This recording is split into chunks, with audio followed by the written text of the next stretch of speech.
நமச்சிவாய். ஜெய் வர அன்பு பக்தர்களே, 2026 பிறந்துடுச்சு. நிறைய ராசி பலன்கள்லாம் பார்த்துட்டோம்.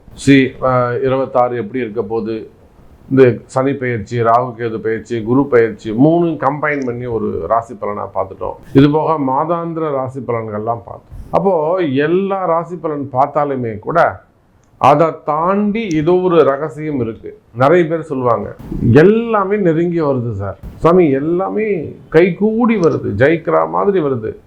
பட் ஏதோ ஒரு சின்ன பாயிண்ட், அந்த பாயிண்டில் தான் நம்ம தோற்று போகிறோம். அது கடைசியில் நடக்காமல் போயிடுது, மிக ஏமாற்றத்தை அது கொடுக்குது அப்படின்னு சொல்வதுண்டு. அப்போ இதெல்லாம் இது எதனால் வருது அப்படின்னு பார்த்தீங்கன்னாக்கா, ஏதேனும் ஒரு இறை வழிபாடாக இருக்கலாம். ஒரு கோவிலுக்கு ஒரு குறிப்பிட்ட நட்சத்திரத்தில் அல்லது ஒரு குறிப்பிட்ட திதியில் அல்லது ஒரு குறிப்பிட்ட கரணத்தில் நாமயோகமாக இருக்கலாம். மெயினாக நட்சத்திரங்கள், அதுவும் சாரநாதனை அடிப்படையாக கொண்டு வரக்கூடிய நட்சத்திரங்கள். அப்படி இல்லைன்னா உங்கள் ஜென்ம நட்சத்திரம், அந்த நட்சத்திரத்துக்கு எந்த மாதிரியான கோவிலுக்கு போனால் நீங்கள் ஜெயிக்கலாம். உங்கள் குறிப்பிட்ட நட்சத்திரத்துக்கு எந்த மாதிரியான கோவிலுக்கு போனால் ஜெயிக்கலாம். இது இந்த 26க்கு மட்டும்தான் பொருந்தும், 2026க்கு மட்டும்தான். ஸோ ஒரு அர்ஜென்ட்டாக இருக்கீங்க, எனக்கு இம்மீடியட் ஒரு ரிலீஃப் வேணும், நான் உடனே ஜெயிக்கணும், எனக்கு டைம் இல்லை சார், நான் இம்மீடியட்டாக எனக்கு அடுத்த மாதம் எனக்கு ஹியரிங் வருது, அடுத்த மாதம் நான் இந்த ஜாபை போகுது, அடுத்த மாதம் நான் ஜாபில் ஜாயின் பண்ணி ஆகணும். ஸோ ஒரு அர்ஜென்ட்டில் இருக்கீங்க, நான் பொண்ணுக்கு கல்யாணம் பண்ணி ஆகணும், பையனை படிக்க வச்சே ஆகணும், பசங்களை படிக்க வைக்கணும், கமிட்மெண்ட் இருக்குது. இப்போ ஏதோ ஒரு அர்ஜென்சி, இல்லைன்னா எனக்கு இம்மீடியட் என் மனைவி வந்தே ஆகணும், ஃபேமிலி ஒன்று சேரணும், அல்லது ஹெல்த் இஷ்யூஸ் இருக்குது, ஒரு பிளாக் மேஜிக் இருக்குது, ப்ராப்ளம் தாங்க முடியல,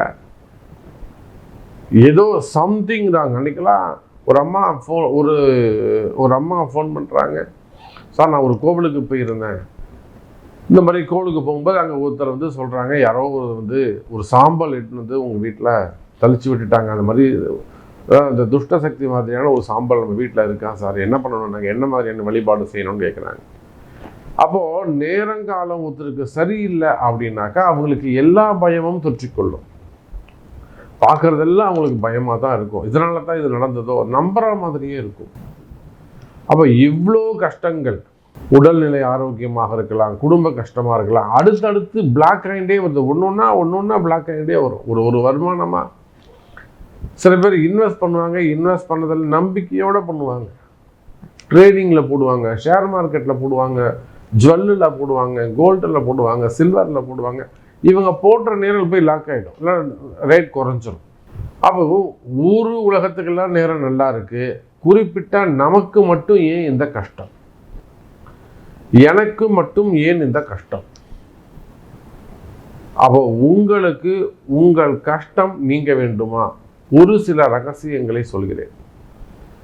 குறிப்பிட்ட உங்க நட்சத்திரம், உங்க பிறப்பு நட்சத்திரம் எதுவோ, உங்க பிறப்பு நட்சத்திரத்தை அடிப்படையாக கொண்டு யாரோட நீங்க சேரலாம், யாரெல்லாம் உங்களுக்கு ஃப்ரெண்டா இருப்பாங்க, யாரெல்லாம் உங்களுக்கு எனிமியா இருப்பாங்க, அல்லது ஆண்கள் எப்படி இருப்பாங்க, பெண்கள் எப்படி இருப்பாங்க, அதே போல் யாரோட நீங்கள் அதிகமாக ஃபேவரபுளாக பழகலாம், நம்பலாம், இல்லை நம்பலாமா நம்பக்கூடாதா, இது போன்ற ரகசியங்களை ஒரு நட்சத்திரத்துக்கும் சொல்ல போகிறோம். அதே போல் நீங்கள் வணங்க வேண்டிய தெய்வம், இந்த வருஷம் நீங்கள் எந்த கோவிலுக்கு போகணும், எந்த நட்சத்திரத்தில் போகணும், அதே போல் அங்கே போய் என்ன செய்யணும், இதையெல்லாம் தான் நம்ம இந்த பதிவில் பார்க்க போகிறோம். குறிப்பாக நீங்கள் எந்த கோவிலுக்கு போனாலும் சரி, பரிகாரம் ஒன்று தான்.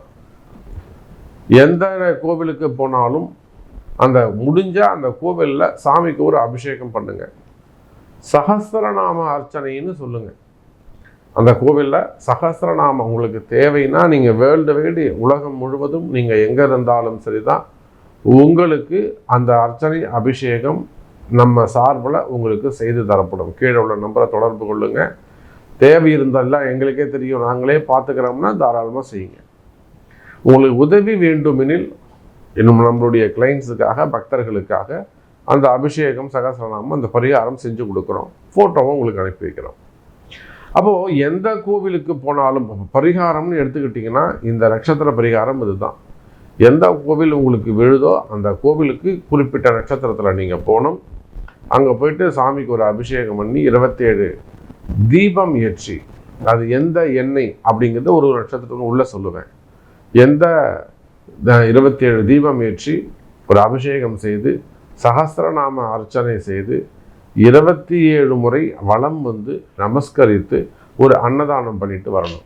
இதை செஞ்சீங்கன்னாக்கா மேபி நீங்கள் சொல்லக்கூடிய அந்த 1% தடைகள் விலகலாம். முயற்சி பண்ணி பாருங்கள். உங்கள் நட்சத்திரம் என்னங்கிறத பார்க்கலாம் பாருங்கள். ஆயில்ய நட்சத்திரம். ஆயில்ய நட்சத்திரத்தை பொறுத்தவரையில் 4 பாதங்கள் வந்து முழுமையான ஒரு நட்சத்திரம்.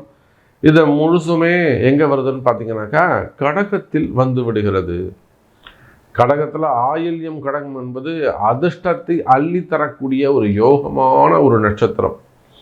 நிறைய எனக்கு தெரிஞ்சு 2 மாநில முதலமைச்சர்கள் நமக்கு அருகாமையில் இருக்கக்கூடிய ஆந்திர பிரதேஷ், அங்கே இருக்கக்கூடிய சிஎம், அவங்களும் ஆயில்ய நட்சத்திரம் கடகராசி தான். ஸோ ஒரு மிகப்பெரிய ஆளுமை திறனுடையது ஆயில்ய நட்சத்திரம். ஒரு வீட்டில் ஒரு ஆயில்யம் இருந்துருச்சுனாக்கா அது போல் ஒரு அதிர்ஷ்டம் ஒரு பொண்ணு இருக்குன்னு வச்சுக்கோங்களேன். ஒரு ஆயில்யத்தில் ஃபஸ்ட்டு குழந்தை உங்களுக்கு பெண் குழந்தை, அந்த பெண் குழந்தை ஆயில்யமாக பிறந்துடுச்சுன்னா அந்த குழந்தை கல்யாணம் பண்ணிக்கிறவர்களும் உங்கள் வீட்டில் இருக்கிறவர்களும் உங்கள் வீடு சுபிக்ஷமாக இருக்கும்.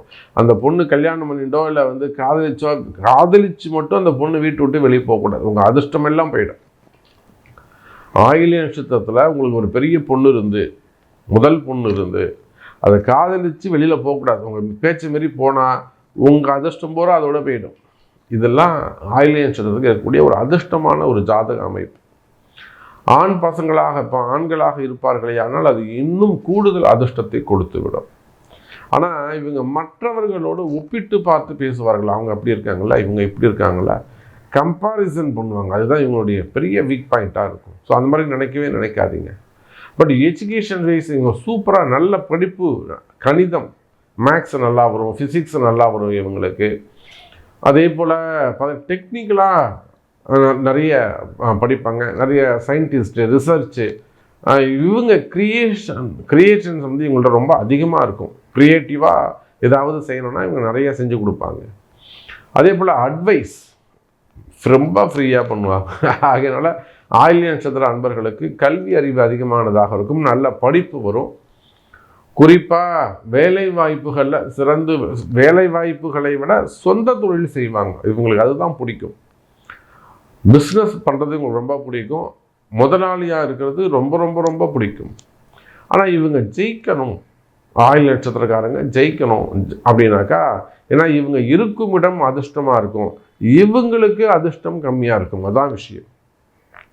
இவங்களை நம்பி யாரெல்லாம் இவங்க கூட இருக்காங்களோ இவங்க எல்லாரும் ஜெயிச்சிருவாங்க. ஆனால் இவங்க ஜெயிக்க வேண்டும் அப்படின்னு சொன்னாக்கா இவங்களுக்கான ஆலயம் அப்படின்னாக்கா பொதுவாக இவங்களுக்கு எங்கெல்லாம் ஜேஷ்டா தேவி இருக்குன்னு பார்க்கணும். ஆயில்ய நட்சத்திரத்துக்கு புதனுடைய சாபம் தானே இல்லையா? அது வந்து புதன் சாபம் பெற்ற ஒரு நட்சத்திரம். இது நட்சத்திர ரகசியங்கள், இது உங்களுக்கு தெரியாது. அப்போது இதுக்கு தான் இந்த பதிவையே நாம் கொடுக்குறோம். இப்போ வேர்ல்டு வைடு ஆயில்ய நட்சத்திர அன்பர்கள் எங்கே இருந்தாலும் ஜேஷ்டா தேவியை வழிபாடு செய்வது சிறப்பு. இந்த ஜேஷ்டா தேவி என்பது வேறு யாரும் அப்படின்னுங்க, ஜேஷ்டானா பெரிய அப்படின்னு அர்த்தம், மகாலட்சுமிக்கு மூத்தவள்னு அர்த்தம். அவ்வளோதான் விஷயம். அந்த மூத்தவள் அப்படிங்கிறது தான் ஜேஷ்டா தேவி அப்படிங்கிறது. நம்ம ஊரில் அது யாரோ ஒரு வீணா போனவன் அது மூதேவின்னு சொல்லி வச்சுட்டாங்க. புரியுதுங்களா? அவனுக்கு சுத்தமாக அறிவு கிடையாது. ஜேஷ்டா பெரியவள், மகாலட்சுமியை விட பெரியவள் ஜேஷ்டா தேவி. இதுதான் உண்மையான அர்த்தம். அதுதான் அப்படிதான் புராணங்கள் வந்து சொல்லப்பட்டது. ஏதோ ஒரு மூதேவி எடுத்து இதை மூதேவின்னு சொல்லி விட்டுடுச்சு, மூத்த தேவி மூதேவின்னு சொல்லி விட்டுடுச்சு. அது கிடையவே கிடையாது, தவறான ஒரு பழக்கம் அது. அதனால் ஜேஷ்டா தேவி வழிபாடு ரொம்ப ரொம்ப ரொம்ப கை கொடுக்கும். அதுவும் இந்த தைத்துள கரணம், அந்த கரணத்திலே அந்த தைத்துள கரணம் இருக்க ரொம்ப உயர்ந்த புதனுடைய கரணம் தான் அது, பெருமாளுடைய கரணம் தான் அது. அப்போ இந்த ஆயில்ய நட்சத்திர அன்பர்கள் ரகசியம் ஜேஷ்டா தேவி, சக்கரை பொங்கல் நைவேத்தியம், பனங்கிழங்கு அல்லது வந்து பழம் நைவேத்தியமாக வைக்கலாம்.